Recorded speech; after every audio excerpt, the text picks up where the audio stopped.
I think it might be this one. Thank you. Oh, really? Whatever I just buy last year, I was like, how many are in? Thank you. 1 minute. Good afternoon, everyone. Good afternoon. Thank you so much.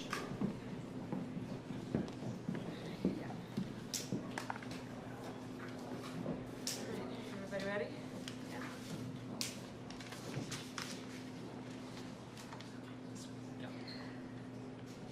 Well, President Zelensky, it is good to see you again. This is our 7th visit together, and welcome back to Washington, D.C. As I have made clear on our 6 previous meetings and throughout Putin's brutal aggression and war against Ukraine, my support for the people of Ukraine is unwavering. I've been proud to stand with Ukraine. I will continue to stand with Ukraine, and I will work to ensure Ukraine prevails in this war. To be safe, secure, and prosperous, the United States must continue to fulfill our long-standing role of global leadership. We must stand with our allies and our partners. We must defend our democratic values and stand up to aggressors. And we must stand for international order, rules, and norms. Each one of these principles is at stake in Ukraine. And that is why Ukraine's fight matters to the people of America.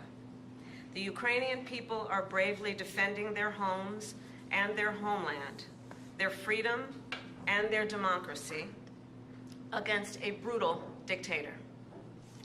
And the American people know well the meaning of freedom, of independence, and the importance of rule of law. These ideals are central to who we are as Americans. And some of the most important moments in our history have come when we stood up to aggressors like Putin, just as we must today. Indeed, standing with our friends and defending our ideals against tyranny has helped make America the most powerful and prosperous nation in the world. Putin's aggression is not only an attack on the people of Ukraine, it is also an attack on fundamental principles such as sovereignty and territorial integrity. International rules and norms are not some abstract notion. They provide order and stability in our world. They support American security and American prosperity. And when they are threatened anywhere, they are threatened everywhere. History has shown us, if we allow aggressors like Putin to take land with impunity, they keep going. And Putin could set his sights on Poland, the Baltic states, and other NATO allies. We also know that other would-be aggressors around the world are watching to see what happens in Ukraine. If Putin is allowed to win, they will become emboldened. And history reminds us, and history is so clear in reminding us, the United States cannot and should not isolate ourselves from the rest of the world. Isolation is not insulation. So then, the United States supports Ukraine not out of charity, but because it is in our strategic interest. We will continue to provide the security assistance Ukraine needs to succeed on the battlefield, as demonstrated by President Biden's significant announcement earlier today. I've been proud to work alongside President Biden and the 50-nation coalition we have built up to allow Ukraine to defend itself. Thanks to this coalition and the skill and the bravery of the Ukrainian people, along with your courageous leadership, President Zelensky, Ukraine has stood up to Russia's aggression, and today, Kyiv stands free and strong. President Zelensky, I am clear. Putin started this war, and he could end it tomorrow if he simply withdrew his troops from Ukraine's sovereign territory. Of course, he has demonstrated no intention of doing that. Instead, he continues to assault civilian infrastructure and terrorize the people of Ukraine. In Switzerland in June, along with 90 other nations at the Ukraine Peace Conference, I told you that the United States shares your vision for the end of this war, an end based on the will of the people of Ukraine and the UN Charter, and that we must work with the international community to secure a just and lasting peace.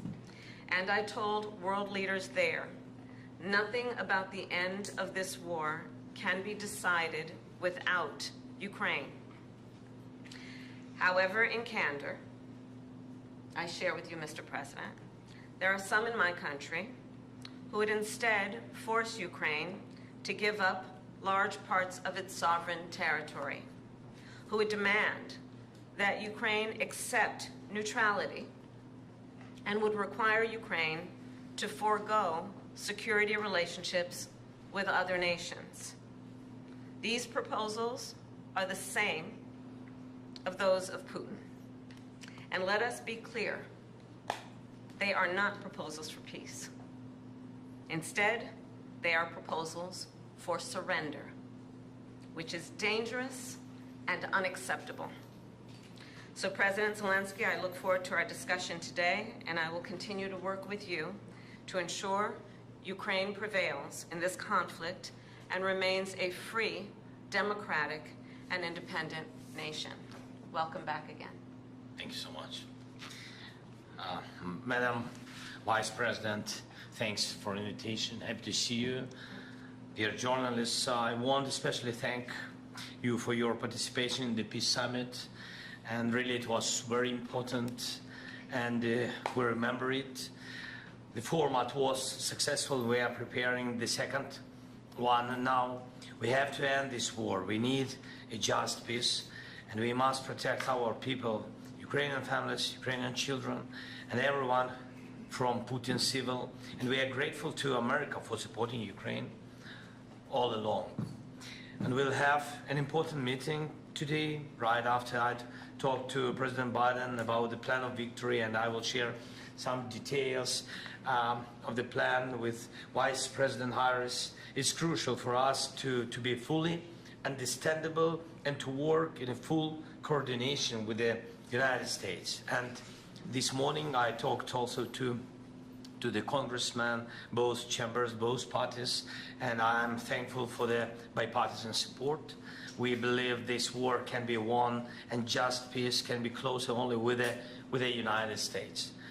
Madam Vice President, this is our, you said, seventh meeting? Seventh. Yes, and not last. And the third meeting, as far as I remember, the third meeting this year. Yes. Thank you, and I want to inform you about the latest developments on the battlefield, of course, and about Ukraine's actions in the Kursk region, on what has been achieved and the ambitions ahead. Today we have a new strong support package, as you said, and we have common view on the things that need to be done. We have to keep pressure on Russia to stop the war and to make truly lasting and just peace. It's a top priority for us and for other freedom-loving nations to achieve not a freezing, but real peace for us. So we need to keep sanctions against Russia strong, and we need to use the proceeds from immobilized Russian assets to protect Ukraine, our people, our cities, our front line from Russian evil. And of course, we must work hard to bring all Russian war criminals to justice. And one more thing, I want to inform Madam Vice President about the latest Russian missile and the Shahid's attacks against Ukrainian energy infrastructure. We need to urgently strengthen Ukraine's air defense to save thousands of lives and reduce Russian terror to zero. It's achievable. Thank you again. Thanks, America. Thanks to you, Madam Vice President. Slava Ukraini. Thank you. President Zelensky, Here, we're can you gonna say, can you comment on Eric Adams, Vice President? Can you say that? Everybody, please, thank you very much. We're going to move to the floor.